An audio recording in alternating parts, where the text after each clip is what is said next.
Good afternoon, everyone. Can you hear me well? Let me wait for some replies. Great, thank you. Good afternoon, everyone. Thanks once again for joining us for our last webinar of the year in this series of Game Changer webinars. I'm Katia Valley, Schools and Exams Marketing Manager, and today's webinar is going to be about creative thinking across the learning journey with one of our authors of Game Changer, Mauricio Shiroma. Let me give you a little bit of housekeeping. Don't forget that we are recording this webinar, and we are going to say, the recording of this webinar will be available next week in our YouTube Cambridge Brazil channel. By the end of this webinar, take a look at our chat box. We will place a link there for you to send us feedback and also download your certificate. If you have questions to our speaker, please send your questions in the Q&A tool and keep the interaction with us in the chat box. Before I hand the floor to Mauricio, let me introduce you to Mauricio Shiroma. Good afternoon, Mauricio. Thanks for accepting our invitation. Mauricio has taught English, trained EFL teachers, and worked for several ELT publishers before becoming a freelance 10 years ago. He has worked as an author, contributor, and editor on a wide variety of publications from preschool to upper secondary education, including preparatory courses intended for students who will take the National University Entrance Exam, known as ENEM in Brazil. Welcome, Mauricio. Hello, Katia, thank you. First of all, I'd like to thank everybody at Cambridge, Brazil. Everybody's been so supportive and helpful. And of course, thanks to all of you watching us from home or work. And I've seen in the chat room here, we have people from Mexico, Iran, Egypt, Chile, Morocco. It's crazy. Isn't it fantastic? We are speaking to the world, several people from Brazil and abroad. So without further ado, I'll pass the words to you, Mauricio. Enjoy the presentation, everyone. All right. Okay, so I'm not sure if you can see, I'm going to share my slides with you. Everything okay. We are already seeing your first slide, Mauricio. Okay, so I'd like to start by, well, I know Katia has already introduced me, but I'd like you to know a little bit more about me. But since this is an exercise on creative thinking, I thought, well, instead of having me saying things about myself, I'd like you to exercise your imagination. And oh, first of all, I'm sorry if you hear banging and drilling. My neighbor is fixing his roof. So I'm sorry, I apologize for that, okay? So as I was saying, I'd like you to exercise your imagination. And I'm gonna let you tell me about myself, okay? So I'm going to show you a slide with words, numbers, and some pictures. And these things, they are all related to me in some way.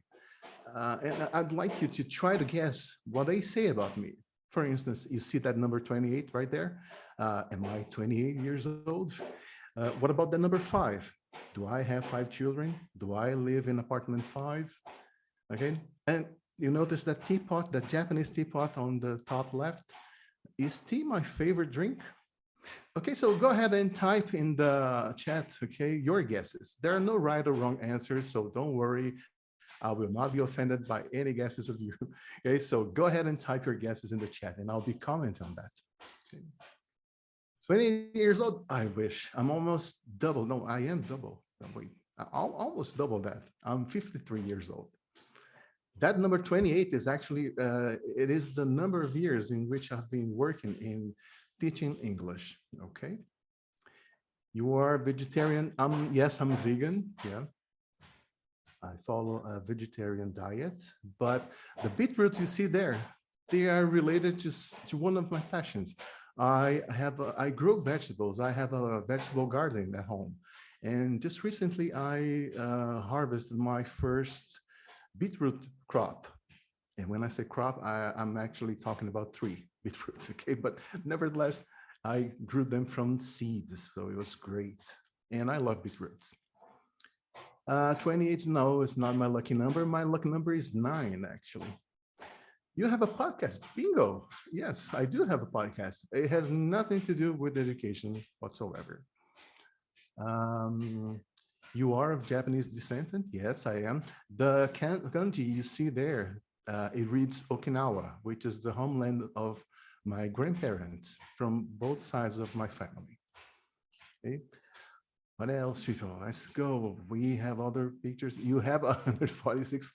Okay, you have 146 cats. So Mauro, you were not entirely wrong, okay? But the number 146 is related to that number 5 and the cat. So let's see if you can guess that about me. Yes, I have cats. I actually have 5 pets, 5 cats, but that number 5 is not related to the number of cats I have.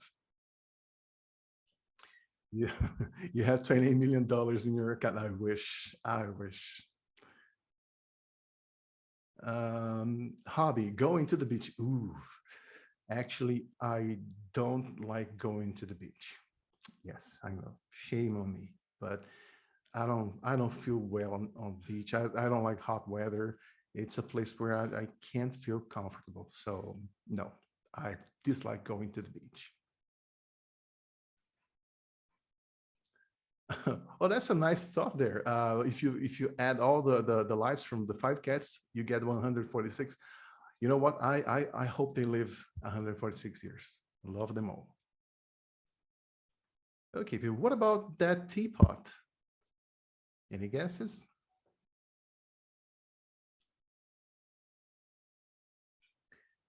Or Carmen saying that your life has been full of great experience. Yes, I have to agree. I've been busy. You know, I've been on this planet for 53 years and I managed to experiment with it. I'm very grateful for that. So I think you are very fond of pottery. Gotcha, is correct. That teapot is a piece of mine. I am a amateur potter. Okay, so I practice pottery in my free time. I do, however, like tea, but not as much as I like coffee.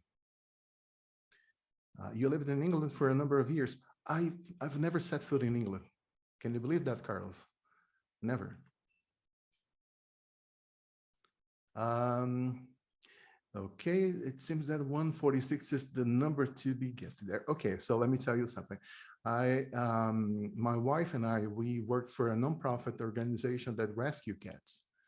And we provide foster care for pregnant cats and kittens until they are old enough to be adopted.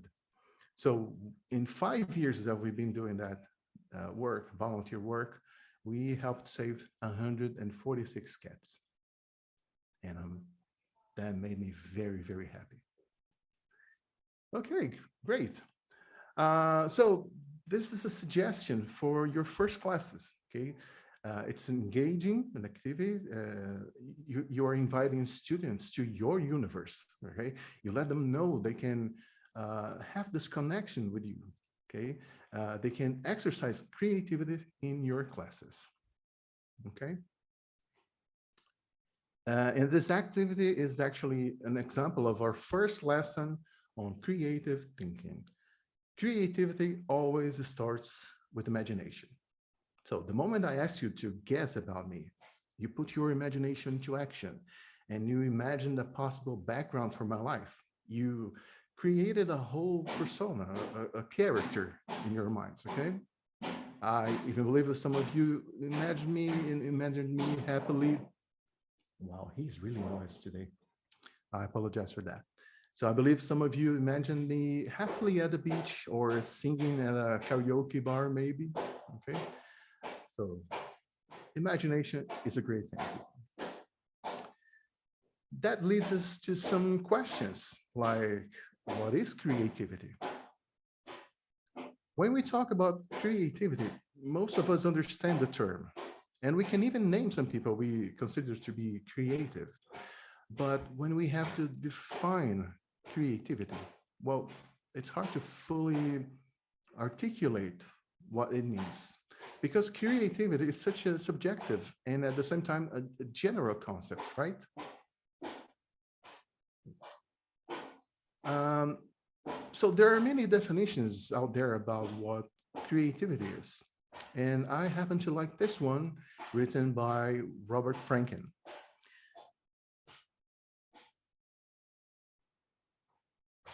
And I think that for most educators, they would agree that creativity should be an integral part of the teaching process, not only to help students get good grades, but to prepare them to succeed in life. And you may have noticed I highlighted the word tendency. I'll explain that later. So for now, let's focus on the difference between creativity and imagination. So remember, creativity starts with imagination, but it doesn't end there. The American television screenwriter and producer, Gene Roddenberry, imagined the flip communicator for the Star Trek series in 1966. And even though something like that didn't exist, he made a model of what he believed it would look like. And then Motorola produced these flip communicators in 1996, calling them StarTech. Star Trek, StarTech, look at the logo. Anyway, that's the second lesson on creative thinking. If you have ideas, but don't act on them, you are imaginative, but not creative. All right. Now, for the second question, what is creative thinking? Remember the definition of creativity and the word tendency that I highlighted? Right. So creative thinking is the process in which we encourage this tendency. So we use creative thinking to look at an issue from a different and somewhat unexpected angle. We let our imagination run wild. So at this point, I think it's important to talk about two cognitive approaches that will help us in implementing a creative thinking mentality in our classes, which are convergent thinking and divergent thinking.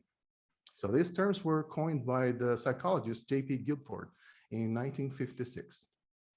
So to put into simple terms, convergent thinking deals with logic, and divergent thinking deals with imagination. We use both convergent and divergent thinking all the time. They're not competitive. They actually go hand in hand. Okay. So convergent thinking is linear and systematic, while divergent thinking focuses on the connections between ideas. Convergent thinking narrows down multiple ideas into a single solution, whereas divergent thinking generates multiple ideas. Convergent is more focused and analytical, while divergent thinking is more flexible and open-ended. Actually, convergent thinking is related to asking questions with why, and divergent thinking asks why not. So let me give you an example of them and how they are complementary and actually need each other to exist. So first, let's suppose we are creating a game for the class, okay? So what do you do first? First, you use divergent thinking to generate multiple ideas for games that we can play in the classroom. You can have students stand up, run, form a circle, leave the classroom, run to the board, and so on. Then you have to use the convergent thinking to analyze and narrow down to one type of game, one type of activity that is appropriate for that specific moment in class. Then you go back to divergent thinking to create multiple perspectives and alternatives to play the game. Okay, you could use a computer, you can project on the board, you can use on the board or the floor, you can print boards to play the game. Okay, but then you will have to go back to convergent thinking again, because if it's a game, you have to set rules and you have to anticipate problems and solutions. Okay, you have to think of how organized the game will be, how you're going to decide who wins the game. And that is followed by divergent thinking again, to think of funny ways to play the game, okay, and follow the rules and so on. So we go back and forth, convergent and divergent thinking.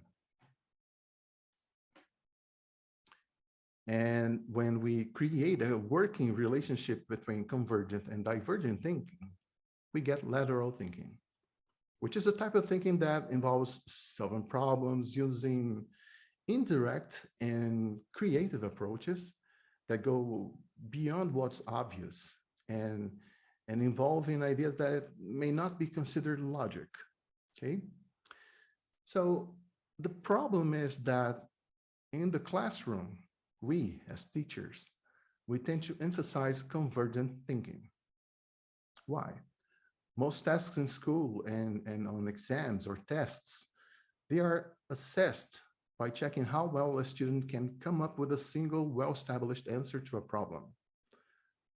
And divergent thinking, well, it's too much trouble to work with, okay? Divergent thinking might get things out of control, right? Or at least that's what many people think. But excessive emphasis on convergent thinking may discourage creativity. I know. Teachers have to find a way to evaluate students' learning. I know. And teachers also have to do so restricted by the number of hours in the course or in a school term. And you may be thinking, oh, come on top of that, now I have to teach them how to think creatively. Yes. Okay. Because we need to prepare our students with the skills and experiences that go beyond learning a language. And I'm not sure there's a single answer to how we can do that, an answer that fits all cases, but I think we should think about it in our daily practices as teachers. We should make an effort so that creativity is encouraged in classrooms, at least some of the time.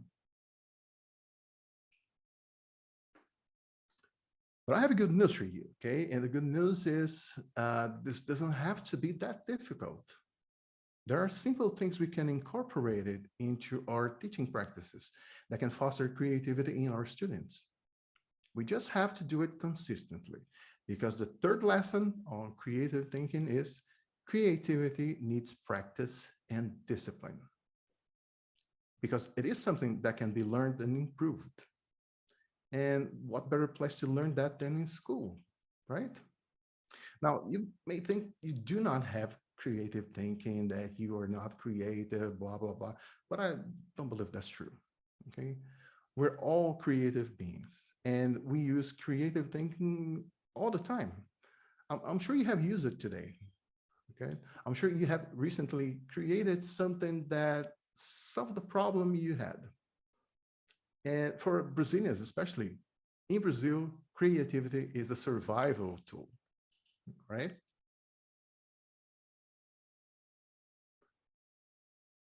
By the way, I already drank coffee done that way. It was not good, but it was coffee. So you might be asking, how do I find my creative self? Okay, how do I become more creative in class? And there are ways in which you can develop your creativity, but this is a conversation for another day. Okay, finding ways to incorporate creative thinking into your classes is in and of itself an exercise in creative thinking. But I'll tell you some simple things you can do to practice being a more creative person. I'm going to leave you with 2 simple tasks for you to start working on your creativity, okay? These are really simple things that will make a huge difference. So the first one is be curious. Okay. When you discover new things, when you learn interesting facts, and you investigate the world, you spark your creativity and you increase your imagination. So I have read somewhere that at the age of 5, children will ask more than 100 questions a day. But at the age of 6, that number will be cut in half. And by the time we are adults, let's say at the age of 40, people usually ask only 4 questions a day. And that's really sad because curiosity makes the world go round, people. The second one is remember how you played as a child. Okay, what was the thing that absorbed you to the extent that you lost track of time? Those things you were interested as a child may give you a hint about your creativity, okay, your talents and your passions. Okay, so try to reconnect with your inner child. All right, enough coaching for this section, right? Let's go back to the topic in hand. So back to the question of how we start incorporating these creative thinking practices into our classes. So Cambridge has developed the Cambridge Life Competencies Framework to help teachers understand how some important life skills for the 21st century can be integrated into English language programs. The framework is made up of 7 competencies, and creative thinking is one of them. It's actually at the top. Watch, listen to the list here. If you'd like to get a copy of the framework, well, I think Katja will tell you how at the end of the webinar, okay? In the framework, creative thinking was broken down into 3 core areas that provide more details about it, okay? Which are preparing for creativity, generating ideas, and implementing ideas and solving problems. So what does it mean? How do we prepare students for creativity? Well, you do that by having them take part in activities that promote the development of creative skills. Things like role-playing, listening to music, what else? Engaging in artistic tasks, brainstorming grammar rules, playing with the meaning of new words, playing games where they put themselves into someone else's shoes so they can have a different perspective, and etc. How do we encourage them to generate ideas? Students have to feel safe to suggest options for doing something in class, okay? We should guide them to be as descriptive and as detailed in their explanation as possible. We should encourage the flow of ideas during activities and complement them on their originality and imagination. And to me, this is very important. We should be careful, okay? We should be careful not to kill creativity in class. I always remember a case of a girl, I'm not sure someone told me this story or if I read it somewhere, but there was a student who drew a scene, okay? So she drew a house, her family, there were mountains in the back, the sky, and she colored the sun purple or green, I'm not exactly sure now, okay? And the teacher made a comment on the fact that her sun was wrong because the sun was yellow and she should have painted yellow. Well, her family members were drawn as matchstick figures and the teacher never said anything about that. Right? Why was she bothered by the purple sun? Okay, makes you think. And finally, how do we help students implement ideas and solve problems? Well, we let them test out the ideas they have generated so that they can refine them. We create conditions for them to feel safe, to present and explain their ideas to their classmates. All right. I see some people asking about the volume. So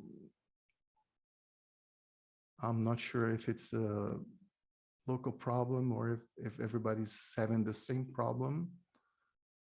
Okay, so it seems to be a local problem. Okay.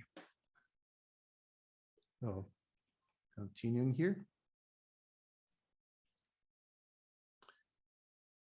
All right, now how about trying to work this with these three core areas and use convergent and divergent thinking as an exercise for this webinar. So let's think about a hypothetical situation here, okay? Imagine you are giving a presentation about creative thinking. Oh yeah, that happens. Okay. And at a certain point, you want participants to share some personal stories about things they did in class to prepare students for creativity, to encourage them to generate ideas, or how they helped students implement ideas and solve problems. So let's think about some possibilities, right?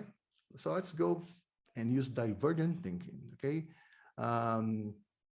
Well, we can ask people to use the chat. We can ask people to, I don't know, we could present an email address and send and ask people to write and send emails to that address. We can share some, I don't know, WhatsApp or some video app so we can video chat in real time now. We can record audio messages and then I can play here with you, for you, and we all listen to it. Or we can open a Google Docs document, okay, and invite people to write there. But if you think now using convergent thinking, you will notice there are time restrictions, okay? There are technology restrictions in some of these ideas. You also need time to think and write. And I don't want you to write while I'm talking, okay? All right, so maybe we should stick with the chat. Now let's go back to divergent thinking. How can we make it more interesting? Okay, let's use the chat, but how can we make it more interesting? What if instead of writing the whole story, okay, the whole testimony or whatever, well, why don't you just tell us what you learned by doing these activities? Or maybe we could have you answer the question using a specific sentence, such as, I tried this and the result was this. I don't know, I'm just speculating here, okay? All right, now we go back to convergent thinking. This is actually more time consuming and we are in the middle of a webinar. This would not be ideal, okay? In fact, doing that would be distracting. Now back to divergent thinking. What if we do it afterwards? What if you go to Cambridge's YouTube channel and leave a comment there after this webinar is over, okay? You share your stories there so that everybody can read and benefit from it. Okay, back to convergent thinking. I have to tell them how to find the channel, okay? Going back to divergent thinking, how can I give you this information? Well, I can just say to you, or I can type on the screen, or I don't know, maybe I can use an animation to show you the channel, which is what I chose to do. Okay. Cambridge, Brazil. Do that after the webinar is over. Okay, so that was an exercise on convergent and divergent and the core areas, but now let's go into more details for each core area, okay? Let's see the components for each area. So if you see there, we have the skills for secondary level, and you have the core area on the left. In the case here, it's preparing for creativity, and it was broken down into components, okay? And each component is followed by a description of the behavior the students will have if you were successful in using this component. So the can-do statements, and you probably will listen to your students, or they will use the example language on the right. So if you want students to participate in a range of creative activities, okay, and when you do that, they are engaging with and responding to creative works of art, music, or literature. And they are using language like, oh, I love this. Oh, it's my favorite thing. Okay? These are signs that you were successful. Okay. So, based on these core areas, competencies, and can-do statements, I chose some activities from the Game Changer series to suggest some ways in which you can encourage creative thinking in your classes. Okay, I tried to make it as simple as possible. Most of these examples are things that can be included in your classes or your class plans immediately. Okay. So on the next slides, I'm going to show you where the things were taken, okay, the pages, and on the top there, you read a description of the behaviors we expect students to demonstrate during these activities, okay? In the center of the slide, you see a print of an activity from the book, okay? All right. So, for example, the first one we see here is related to engaging with and responding to creative works from art, music, or literature. So in this reading activity, there's one of the paintings from ENEM. And ENEM is an artist who happens to be autistic. The painting is there just to give an idea for the reader of the type of art ENEM does. But you can isolate this painting and let students work with it. All right. You can ask if they agree with the affirmation that his paintings are full of energy and emotion. You can ask what kind of emotion it elicits. How do they feel when they look at this painting? What would they do differently? Okay, if they were to paint this, would they change the colors? Would they change the shapes? How do you think ENEM did it? Did he use a brush or, I don't know, a spatula? Okay. How would they do something similar or totally different if they were to do a painting that is full of energy and emotion? Okay. You may even ask them to try to paint something that they feel is full of energy and emotion. And when you give instructions to your students, try using words like create, design, invent, imagine, suppose. Okay, for example, suppose you had to create something like this painting. How would you design it? You can also use commands like be creative, surprise me. Okay.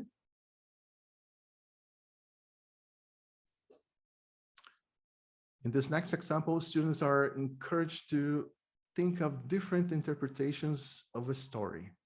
Okay, so the moral of the story is that we can choose to see the beauty in our flaws. But you can also ask students to discuss what the story teaches us about the way we perceive ourselves and what is our purpose in life. You can have them adapt the story to teach a different moral, for example. We can also guide students to put themselves into someone else's shoes, like the characters in a story, okay?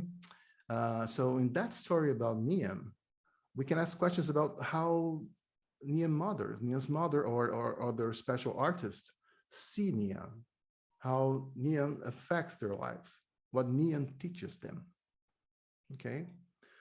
Or in the crackpot, we can ask students to include conversations between the perfect pot and the cracked pot.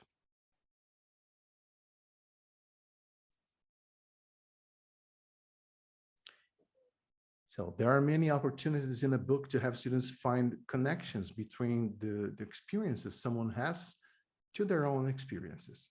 For instance, in this activity, there's a boy describing the types of clothes they wear in the desert. Now, this PDF file was not finished when I copied it, but I imagine the photo would be something like this.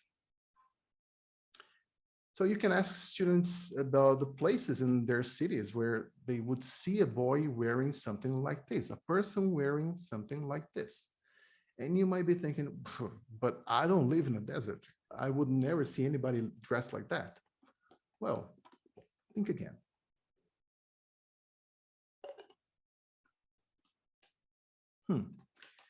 What about altar boys in a church, or monks, or if you live in a city where there's a presence of Muslims? There might be a chance that you see something like this on the streets, right? Or you can have them talk about how the weather in their cities influence the type of clothing they wear. You can ask them how they feel this boy would feel dressed in, I don't know, blue jeans and a leather jacket.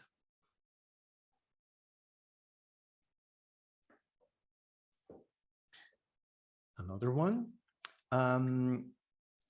whenever you can, encourage students to come up with multiple ideas.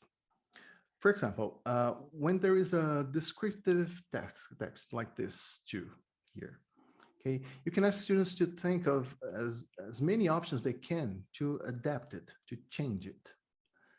So in how many ways can they modify the information in the text?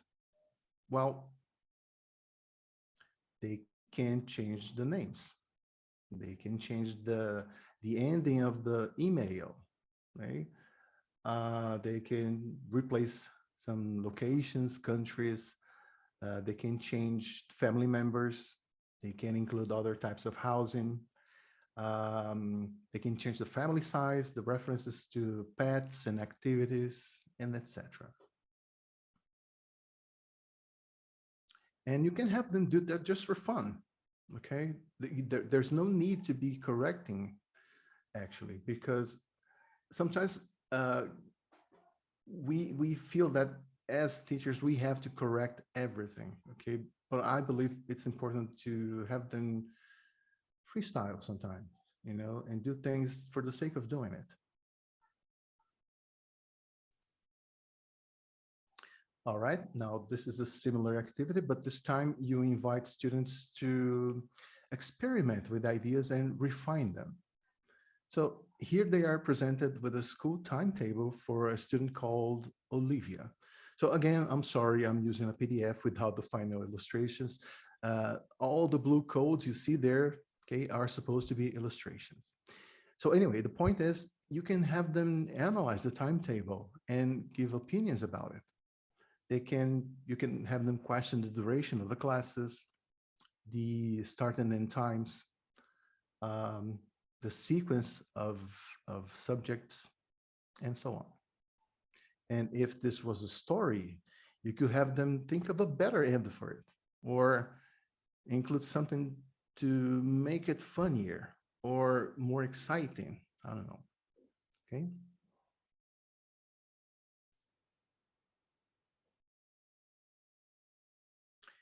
Now, this is an idea that you can use with pair activities in which students have to write a text or create something.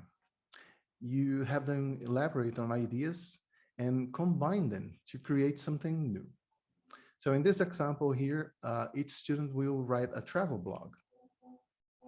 Once they have done steps 1 and 2, you can stop and have them work in pairs and discuss possible ways to do step 3. Okay? Students can make suggestions, give opinions, and help each other in preparing to do step 4.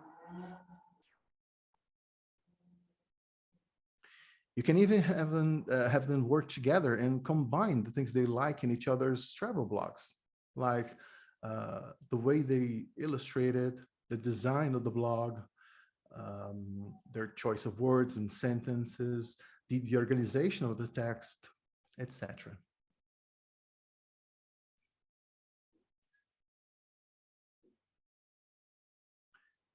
Another great practice you can add to your activities is to ask what if questions, okay?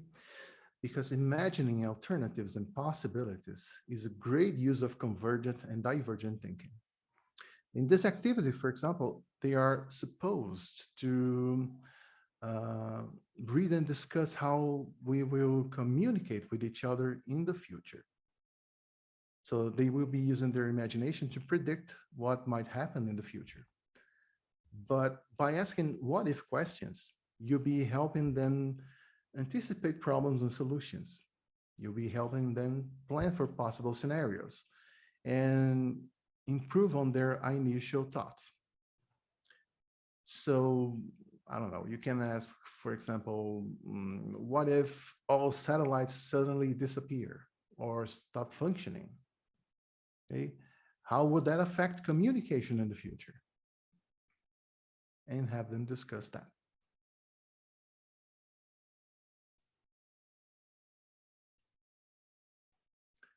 For the next one, there's another important thing you should work with your students, that is to work on their confidence, okay?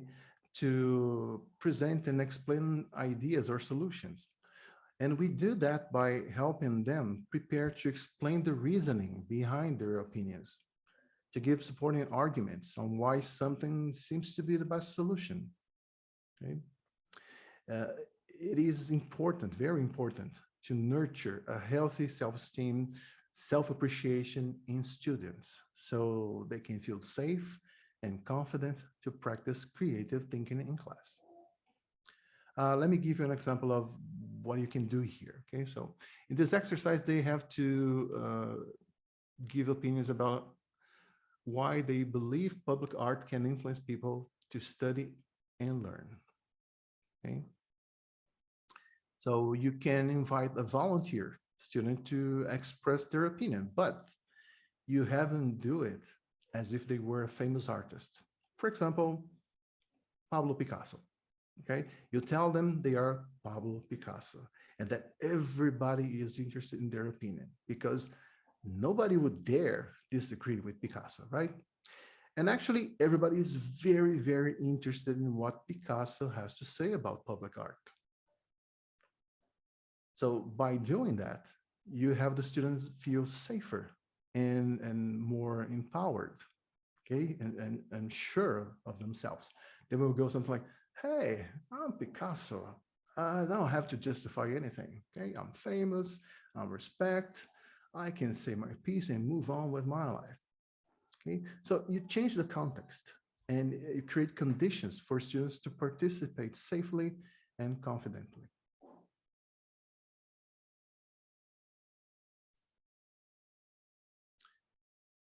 So to conclude, here are some points to remember when you consider creative thinking in your class plan, okay?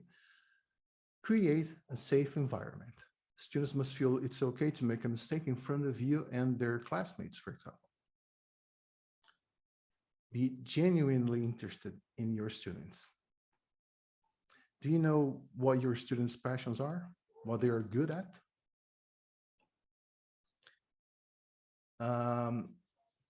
Encourage autonomy, okay? So invite students to evaluate things with you.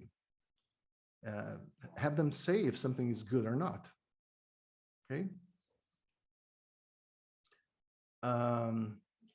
Tell creative students they are creative. This is important again, okay? You would be surprised by the number of creative people who don't believe they are creative just because nobody has ever said that to them. In my case, the first time I heard someone saying to me, you're creative, I was in higher education. Prior to that, teachers would just come to me and say, oh, that's a nice job. Oh, you're a good student. That's interesting, or something like that. So I never associated the word creative with me.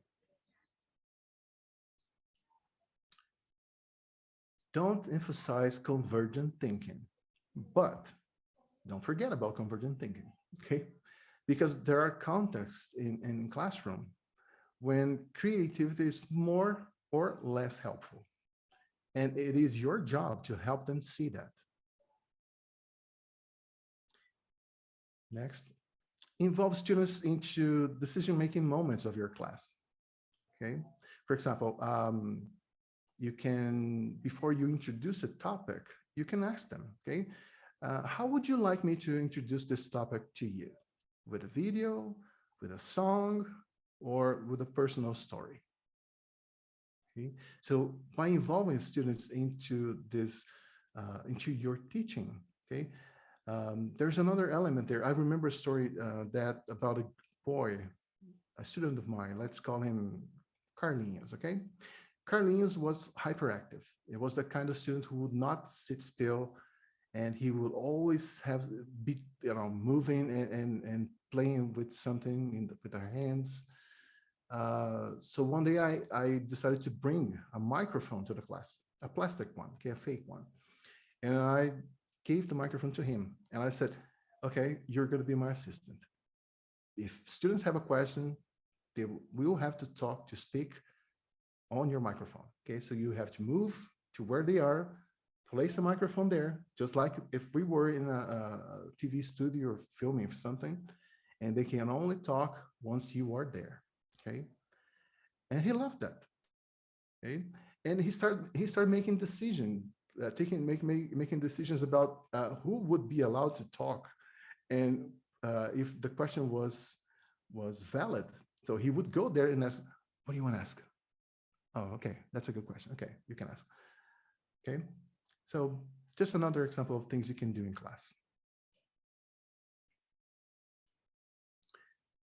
The next one, support intrinsic motivation, which is doing an activity for the sake of doing it, for the satisfaction of doing it, rather than for prizes, victories, points, etc. Okay. And again, people, like I said, I'm not sure there's a single answer to how you can incorporate these ideas into your reality, your classes, your teaching. Okay, we all live different realities, but nevertheless, we should consider creative thinking as part of our practices. Or you can always have in mind the 3 lessons on creativity I told you during this presentation. Okay, encourage imagination, create conditions for students to act on what they imagine, and have them practice their creativity regularly. I know it's not easy. It may be a little daunting, okay? But don't quit. Do it, okay? Do it now and again later. All right, so now it's time for some Q&A. And let me tell you, I don't know if I'll have the answers, but I'll sure love to hear your questions. Thanks very much, Mauricio, for bringing such interesting and creative ideas to the participants. And we do have some questions to you. From Elvis Campos, working with creative works activate the students' creativity?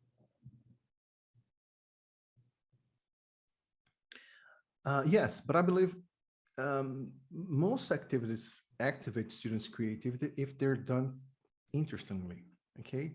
Even boring things like erasing the blackboard. There are ways in which you can do that interesting so that students will pay attention to you. All right? So there's always, you can always see things from a different angle and try to find which one would be more interesting or would fit this situation here. Okay. But yes, the more creative exercises you have in class, the more creative they will. I'm not sure that we can affirm they will be more creative, but they will have more chances to develop creativity, right? Thanks, Mauricio. A second question from Elvis. Is it fair to assess students' creativity in their tests? Excellent question, because I'll be honest with you. I had students who didn't know the answers, but they were so creative in the answers that I almost gave them the points, you know, like, and we all see this kind of answers in the internet, right? Things like, I don't know, I can't remember anything now, but they were very creative in the way they analyze the question and chose a different answer. So that is creative thinking at its best, okay? Because they they actually saw it from a different angle. They thought outside the box, but unfortunately, that was not the answer we were expecting. In that place, the test was not the right place to do that. Okay, so yeah, there's that. All right. Please, people, send more questions that we have time, right? From Carmen. Carmen asks, how can we motivate teachers' creativity? Okay, another good question, because I understand that we sometimes, we find our pace. We create our comfort zone. We simplify things, okay, so that we can have a life. Let's be honest, right? We know teachers don't have much free time, and this is one of the reasons why I chose these activities to present to you, because they are simple. They don't require preparation. You just ask questions. You have students do the work for you sometimes, okay? But I believe it depends on each case. For some teachers, they are so overwhelmed with work that it's not fair to ask them to be creative or incorporate more things into their teaching. But I think these teachers have to stop and think, okay, what am I doing with my life? Why am I teaching? Okay. Because in the end, we are educators. We are preparing the citizens of the future. Okay. So we always have to have that in mind. Well said, Mauricio. Come on, our participants. Are there any more questions to Mauricio? I would love to hear some questions from people abroad, because they might bring something that we are not aware of here in Brazil. Yes, you are absolutely right. Come on, people from people, Iran, Mexico. Egypt, Mexico, Peru, Chile, Uruguay. I believe I read Uruguay somewhere. Where is our hermanos' participation? I believe they are a bit shy today, Mauricio. Okay. Maybe next time. So if you don't have any more questions, Mauricio, do you have any other slide to move on? No, I would just like to thank you again for the opportunity. And I would like to okay, we have a question here from Mauricio. How to promote creativity in children? Well, you have to ask them that question, because they are the masters of creativity. Okay, they, as I said, they ask questions all the time. I had my niece when she was 8 years old. I know she would drive me crazy, because she would ask everything about everything surrounding her. Okay, so she would go like, why you bought that blue thing there? I say, oh, because I liked it. But you have another one that is red. Why didn't you buy a red one again? Because I like variety. And would go, oh. But maybe you could, buy a bigger one. And I would say, yes, but there wasn't a big one. So, they are not afraid of asking questions, because everything's new. Everything is so interesting in the world. And I believe that when we grow older, we forget about that, because we take a lot of things for granted, and I tried an exercise last year, because we were forced to be at home most of the time. So I was not going to the supermarket as often. I was not walking around the neighborhood. And when we would do that, I would do an exercise on appreciating the world around me. And I never noticed some services and stores I had here, just on the corner. And because I changed my mindset about it. Okay, so let's stop and appreciate. Let's observe. Let's remember. how it is to feel like a tourist again. Okay. So, Great, but for Mauricio. kids, yeah, for kids, don't worry. You just have to be careful not to kill creativity with children. Mhm. Yes, this is key. We do have one more question from Franklin. Any other book apart from Human you had recommended, Mauricio? Well, to be honest, I'm not familiar with books about working creatively in class, because I am a proponent of the going after information by myself. So I don't usually ask people for recommendations. I try to find them myself. So I go to the internet, I read articles, and then I see the list of references. And I try to read some of those books, but it's a variety, you know. I try to keep that updated regularly. So, but at the moment, I think, let me see if it's here. I was reading a book called How to Think Like an Artist, which brings some interesting points about activating this creative side of yours. So there are many. There is one. It's an old one. I think it's from the 90s. It's called How to Think Like Leonardo da Vinci. It was very, very interesting. Okay. Good hints indeed.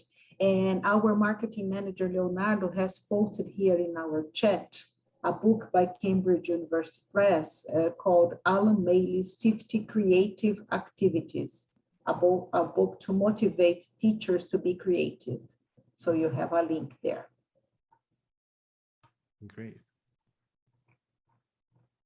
All right, so I think we are about to finish now. I would like to thank you, Mauricio, first of all, very much for the very interesting presentation that you delivered. And thank all the participants for being with us. We know that most of the participants today are the same from previous webinars, so it's very good to have you back and to see you are enjoying the presentations we've been planning for you. I hope you leave this webinar with something you can use later on. Okay. That was definitely. All right, guys. So I think it's time to finish. Thanks very much again. Enjoy the weekend. Don't forget that the recording will be available soon in the Cambridge Brazil YouTube channel. In the chat, you have the link to send us feedback and get your certificate. And don't forget to look for Game Change series in our website. Just Google Cambridge University Press Game Changer and you will find the website. Thanks again, Mauricio. Thanks again, everyone. See you next time. Bye-bye. Bye.